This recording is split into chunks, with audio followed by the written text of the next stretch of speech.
Je suis Mbaïndixi Soindjan Rodrigue, le chargé des affaires académiques et socio-culturelles de l'Union nationale des étudiants tchadiens, une aide section de l'université de N'Djamena.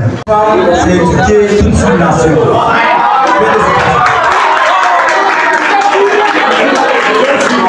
C'est avec ces boutades qui ont une place importante à la femme en milieu social que j'ai l'honneur de prendre la parole à l'occasion de cette conférence débat plantée sur le thème le leadership féminin en milieu universitaire, depuis et perspective. Avant toute verbosité, permettez-moi d'abord de remercier les coordonnateurs des différentes facultés au lycée. Cette conférence qui place la femme comme maillon du développement, comme maillon de l'émancipation et donc du développement durable. Primo, permettez-moi d'abord faire une illustration lexicale, sinon conceptuelle de leadership féminin. Du point de vue définitionnel, le leadership féminin désigne la manière dont les femmes exercent leurs responsabilités, influencent leur environnement du point de vue politique, économique, social et éducatif. Il est important de noter que le leadership féminin ne concerne pas uniquement les femmes qui occupent des postes de responsabilité, mais aussi toutes celles qui influencent positivement le monde à travers les actions, à travers les combats pour l'émancipation, sinon l'émergence de notre société.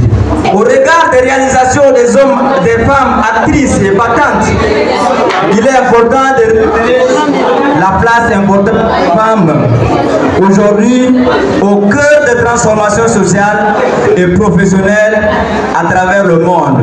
Malgré les avancées réalisées, chers mesdames et messieurs, il est très important de souligner que plusieurs défis restent à affronter. Les défis sont énormes. Les défis sont pluriels, dont nous soulevons quelques défis liés à l'émancipation des femmes. Il s'agit donc des stéréotypes et des barrières culturelles.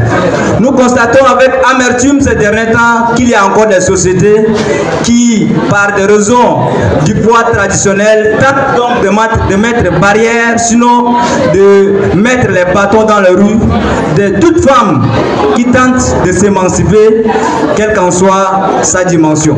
Ces sociétés donnent donc comme raison les différences biologiques et émotionnelles qui constituent pour eux des limites, mais nous ne pouvons en aucun cas encourager dans ce 21e siècle où la femme constitue un maillon essentiel pour un développement durable. À côté de ces défis, nous pouvons également souligner la sous-représentation des postes de décision. Dans de nombreux domaines, les femmes restent sous-représentées aux postes stratégiques. Même lorsqu'elles attendent des possibilités, elles doivent souvent travailler dur pour prouver aux hommes leur légitimité. Et là, c'est un défi majeur à relever.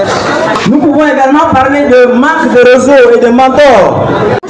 Aujourd'hui, le mentorat est un lieu puissant pour le développement du leadership féminin. Il est important de créer des espaces d'échange. J'ai fait à la tête d'une association en milieu universitaire, il s'agit de l'Union nationale des étudiants tchadiens, mais je n'ai jamais rencontré une association des filles qui promeut donc les valeurs féminines. Et ça, c'est un défi majeur à l'élever.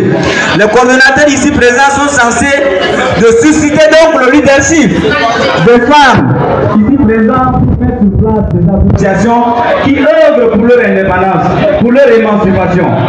Et déjà, quelqu'un me dit aussi à l'oreille que l'esclave qui n'est pas capable d'assurer le vote ne mérite pas que l'on s'apitoie sur son tort.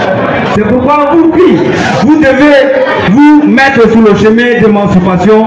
Vous pouvez vous mettre sur le chemin de sort afin que vous-même vous faites valoir vos indépendances. À côté de ces défis, comme tout autre problème a toujours une solution. Plusieurs perspectives de solutions pour un leadership féminin réussi. L'éducation et la formation. L'éducation est l'idée de l'émancipation. Et j'aime bien citer l'auteur qui dit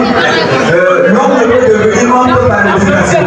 Mais moi, je veux lui paraphraser pour dire qu'une femme ne peut devenir une femme véritable lorsqu'elle se doit elle-même pour une éducation durable.